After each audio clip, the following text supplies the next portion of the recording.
ഒരു സാധാരണ പാനീയം എന്ന നിലയിൽ ആരംഭിച്ച കൊക്കക്കോള ഇന്ന് ലോകത്തെ ഏറ്റവും വലിയ ബ്രാൻഡുകളിൽ ഒന്നായി മാറിയിരിക്കുന്നു. ഒരു ലളിതമായ റെസിപ്പി, പഞ്ചസാര, കാർബണേഷൻ, ചില രഹസ്യക്കൂട്ടുകൾ. എന്നാൽ ആ ലളിതമായ ചേരുവകൾക്കപ്പുറം കൊക്കക്കോളയുടെ കഥ $1 ബില്യൺ വ്യവസായത്തിൻ്റെ വളർച്ചയും വിമർശനങ്ങളും അതിജീവനങ്ങളുമാണ്. അതെ, ഇത് വെറും ഒരു പാനീയമല്ല, അനുഭവമാണ്.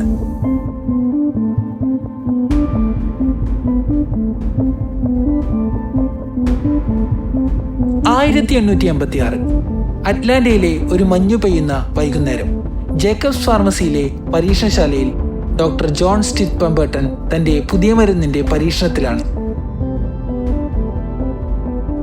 തലവേദനയും പനിയും മാറാൻ സഹായിക്കുന്ന ഒരു ഔഷധ പാനീയം. പെമ്പർട്ടൺ അതിലേക്ക് 2 പ്രധാന ഘടകങ്ങൾ കൂടി ചേർത്തു: കൊക്ക ലീവ്സിൽ നിന്നും കൊക്കൈനും കോളാനട്സിൽ നിന്നും കഫൈനും. വെള്ളവും പഞ്ചസാരയും ഗ്യാസുമായി കലർത്തി സവിശേഷ രുചിയുള്ള ഒരു കറുത്ത പാനീയം അദ്ദേഹം തയ്യാറാക്കി. ജേക്കബ്സ് ഫാർമസിയിൽ ഈ ഔഷധ പാനീയം കുടിക്കാൻ വരുന്നവരുടെ എണ്ണം ദിനം പ്രതി കൂടിക്കൊണ്ടിരുന്നു. ഒരിക്കൽ ഈ പാനീയത്തിന്റെ രുചിയറിഞ്ഞവർ വീണ്ടും വീണ്ടും വന്നുകൊണ്ടിരുന്നു. ഇതിനെ വെറും ഔഷധം എന്നതിലുപരി ജീവിതശൈലിയായി ആളുകൾ ഏറ്റെടുത്തു. പെമ്പർട്ടൺ തയ്യാറാക്കിയ ഈ പാനീയത്തെ അക്കൗണ്ടന്റായ ഫ്രാങ്ക് എം റോബിൻസൺ കൊക്കക്കോള എന്ന് വിളിച്ചു. ഇന്ന് ലോകപ്രശസ്തമായ ലോഗോയും അദ്ദേഹം തന്നെ നിർമ്മിച്ചു.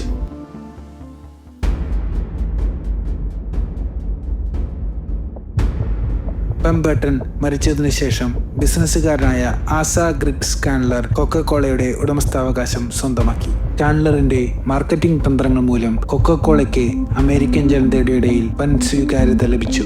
1894 കൊക്കക്കോള ആദ്യമായി ബോട്ടിലിൽ നിർമ്മിക്കപ്പെട്ടു.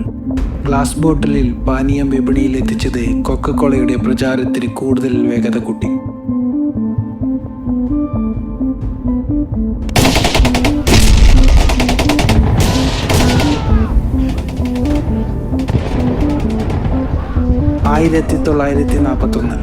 അമേരിക്ക 2ാം ലോക മഹായുദ്ധത്തിൽ പ്രവേശിച്ചപ്പോൾ കൊക്കക്കോള കമ്പനി അതിന്റെ ബ്രാൻഡിനും ബിസിനസിനും വേണ്ടി ഒരു ചരിത്രപരമായ തീരുമാനമെടുത്തു.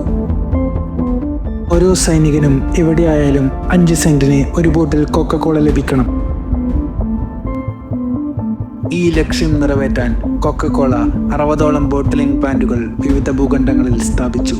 യൂറോപ്പിൽ, ഏഷ്യയിൽ, ആഫ്രിക്കയിൽ. അർദ്ധസൈനിക സംവിധാനങ്ങൾ പോലെ ഇവ പ്രവർത്തിച്ചു. സൈനികർക്ക് കൊക്കക്കോള ലഭ്യമാകുമ്പോൾ ആ പ്രദേശത്തെ സ്വദേശികൾക്കും ഈ പാനീയത്തെക്കുറിച്ച് അറിയാനും അതിനെ രുചിക്കാനും അവസരം കിട്ടി. ഇത് വെറും ഒരു കഥയല്ല, ഒരു ബ്രാൻഡ് പുതിയ വിപണികളിൽ പ്രവേശിക്കാനായി ഒരു യുദ്ധകാല സാഹചര്യത്തെ എങ്ങനെ പരമാവധി ഉപയോഗപ്പെടുത്തി എന്നതിൻ്റെ വലിയ ഉദാഹരണമാണ്.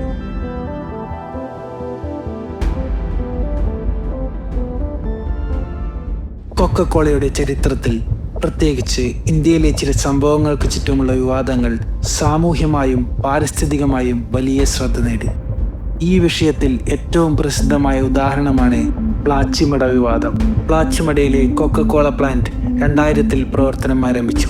എന്നാൽ ചുരുങ്ങിയ കാലത്തിനുള്ളിൽ ഗ്രാമവാസികൾ കിണറുകളിൽ നിന്ന് വെള്ളം ലഭിക്കുന്നില്ലെന്നും ജലനിരപ്പ് കുറഞ്ഞു വരികയാണെന്നും ആരോപിച്ചു. പ്ലാന്റിൽ നിന്നുള്ള മലിനജലം ചുറ്റുപാടുകളിലെ വെള്ളം, മണ്ണ് എന്നിവ മലിനമാക്കുന്നതായി കണ്ടെത്തി. ഒരു പഠനത്തിൽ കാണിച്ചതുപോലെ കുടിവെള്ളത്തിൽ കാൻസർകാരികളായ ഘടകങ്ങൾ വരെ ഉണ്ടായിരുന്നുവെന്ന് ആരോപിച്ചു.